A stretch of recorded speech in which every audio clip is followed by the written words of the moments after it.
Hey, what's up, Spoonies? Reporting back to you from my car. This time I'm on my lunch break, though, so I'm not gonna leave today or go anywhere. But I seen a post yesterday on Facebook that was basically saying that the chronic illness community was divided by Selma Blair's decision to go public with her chronic illness.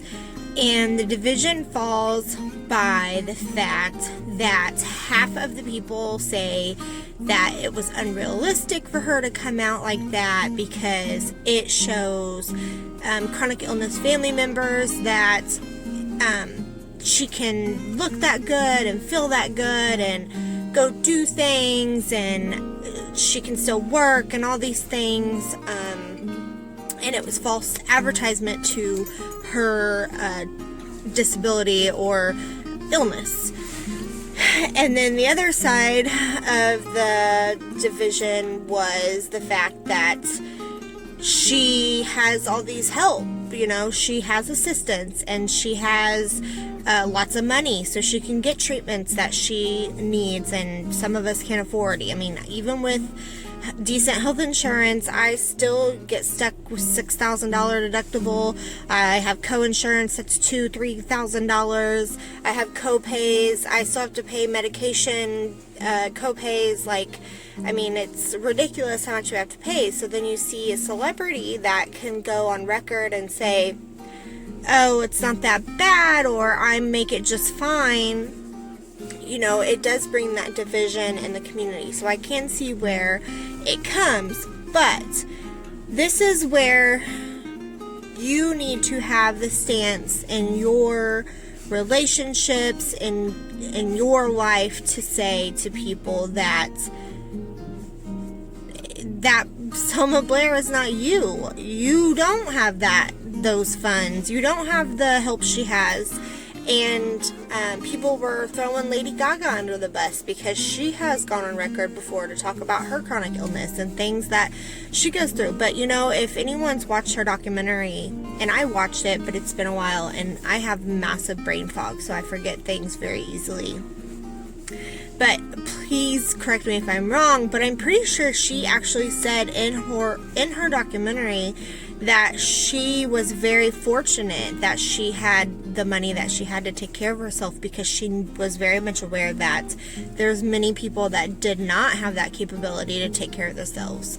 So, we have to come together as a community and support each other, and if we're going to let things like this divide us, we have to know where we draw the line and where we're going to stand up for each other and say, yeah, we can be supportive of Selma Blair and be happy that she came out. And that was massive kudos. I am so happy that we have someone that's coming out. We need more celebrities being honest that they have a disability or they have a chronic illness, because there's not. And like Selma said in her interview, she had to call Michael Fox for just to have someone to communicate with, because she had no one else to talk to and communicate with what she was going through. And it shouldn't be like that. We should have the community there that we can rely on each other and talk to each other, and not only have, even in like my life right now, I have my husband and he's been very supportive, but even that gets breaking sometimes. He has a breaking point, and I totally get that. If you're constantly being told your partner, someone that's supposed to be your partner and supposed to be 50-50 in your relationship, and you're constantly being told, I can't do 50-50, I get it. I can understand where that breaking point would come from. And like in work, I still work. I still take care of my kids. Should I? Probably not. I guarantee, my body is getting worse by the month. I took a new job in July. Like I said in my very first video, I've been very fortunate that my job is easy. I just sit and go through medical charts all day. I can, have my blanket. I can have my water. I can, it's not a physically demanding job, but yet I still go home and I'm tired. I'm too tired to play with my kids, just because, you know, like I was telling my husband, it takes one spoon to drive to work. It takes one spoon to work. It takes one spoon to drive home. You know, if I have to stop at a grocery store on the way home to grab something for dinner, that's another spoon. Just getting out of the car, walking through the grocery store, grabbing the groceries, pushing the cart, getting the bags into the car, like. And to some of you that's watching this, you're going to be like rolling your eyes and thinking, how can this girl literally be sitting here talking to us and complaining about driving and going into a grocery store? But someone that has a chronic illness, that their bones hurt, their muscles hurt, their body hurts, when everything hurts all the time, doing something that seems so simple to you is so difficult for some of us. And I don't know, I just feel like we shouldn't let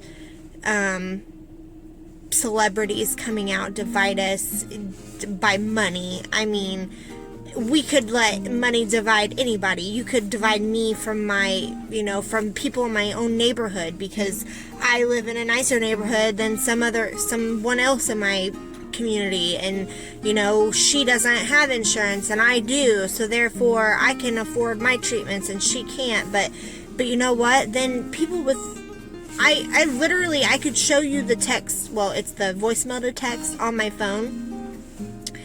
I literally got told by financial assistants today that because I had insurance, I automatically did not qualify for their financial assistance, that it only went to people that did not have insurance. So they would work with me with a low monthly payment, which to them a low monthly payment is like $100 a month, which is not low when you're paying thousands of dollars in medical debt. That's a whole nother video. But anyways, it's just, we need to have each other's backs, and I apologize if I ever offend anyone by what I say. That is never my intention. I am here because I want to bring us together as a community and be supportive and be able to talk to each other. And like in my last video, I had mentioned the LGBTQ plus community. You know, their community, I compare us to them only in the fact that they you know, they have dealt with discrimination in the workplace and discrimination against friends and family, and as chronic illness people, we also have similar issues, but they'll never be identical. We can never say, oh, I identify with what you're going through. I could never say that.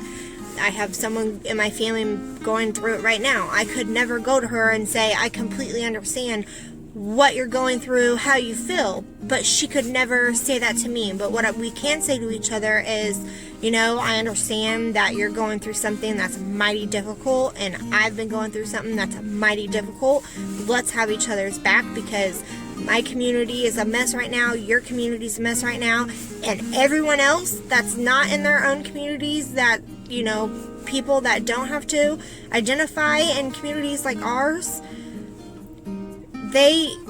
sorry, I lost my train of thought. Brain fog. You know, we have to rely on each other. So those are my thoughts for the day. And then I've got another video coming that I'm going to share, and that video is going to be about my doctors, because I went, and I kind of touched on this in the video, but my doctors are just crazy. So anyways, I'm going to sign off. It's always hard to upload a video after 10 minutes.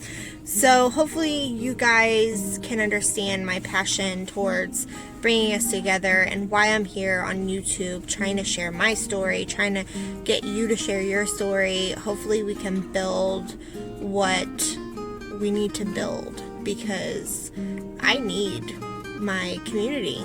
I need that support.